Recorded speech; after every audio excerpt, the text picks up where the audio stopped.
We're a few days into Wimbledon, and for the first time in a long time, nobody actually knows what's going to happen. Not because the field is weak, because the order of things has completely fallen apart. Jannik Sinner is the defending champion and the world #1, and he arrives having barely hit a ball since losing in the second round at Roland Garros. Carlos Alcaraz, the man who pushed him to the brink last year, isn't even in the building. The whole top of the sport got scrambled, and you can feel it. This doesn't feel like a tournament that already knows its ending. It feels like one where the grass is going to humble somebody, and a few somebodies are going to find out the hard way that ranking points mean nothing on this surface. But before we touch a single seed or look at the draw, we need to talk about the one name that turned this entire fortnight into something bigger than tennis. Serena Williams is back. Not for an exhibition. Not for a farewell lap. A wild card into the main singles draw. Her first singles tournament in years at the one place she turned into her personal cathedral. 7 titles here. A whole era. And now she walks back onto that grass to open against a player less than half her age. You could not script it better. Because if a current top seed gets a wild card, nobody blinks. But a 7-time champion choosing to come back here, knowing exactly what she's risking? That's not a comeback. That's a legend deciding the story wasn't finished. And whether she wins 1 match or 6, every camera in London is already pointed at her. Now, let's rewind to the men. Because the chaos there started long before the draw. Start with Roland Garros.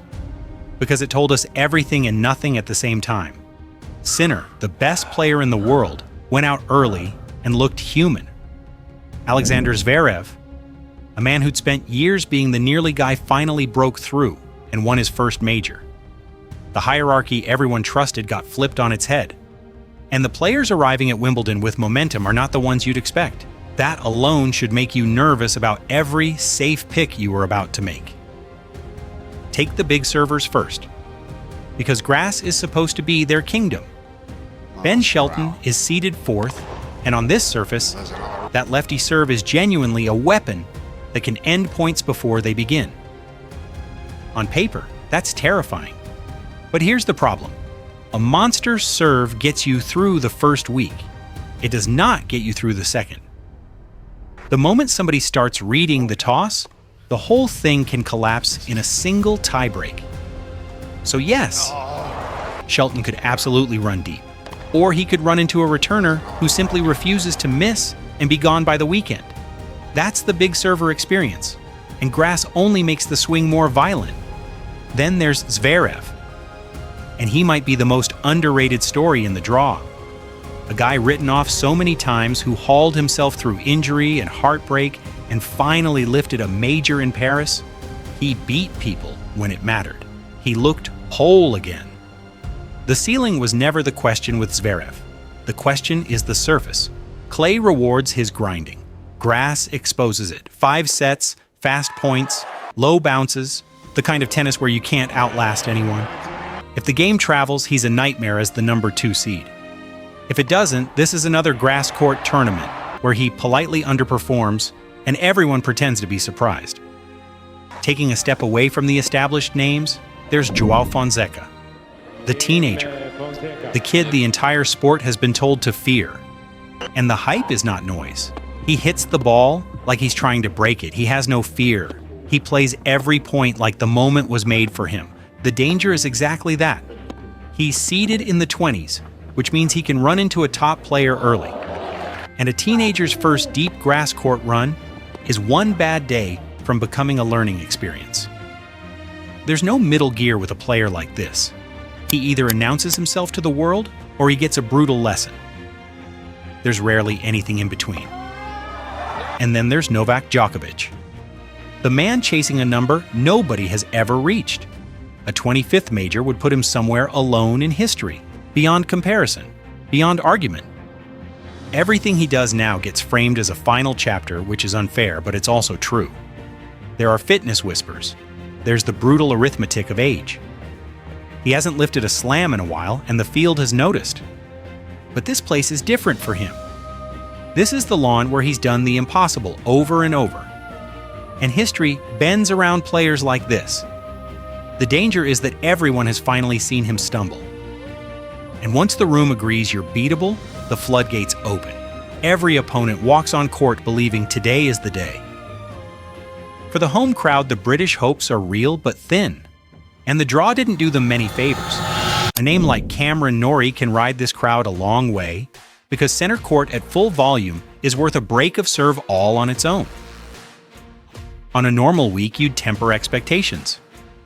But sometimes the loudest stories come from the unlikeliest draws. And if it's ever going to happen for a Brit, surely it happens here, in front of a crowd that's been waiting its whole life for a reason to lose its mind. Now, with all of that in your head, the draw landed, and suddenly every one of these storylines got a lot sharper.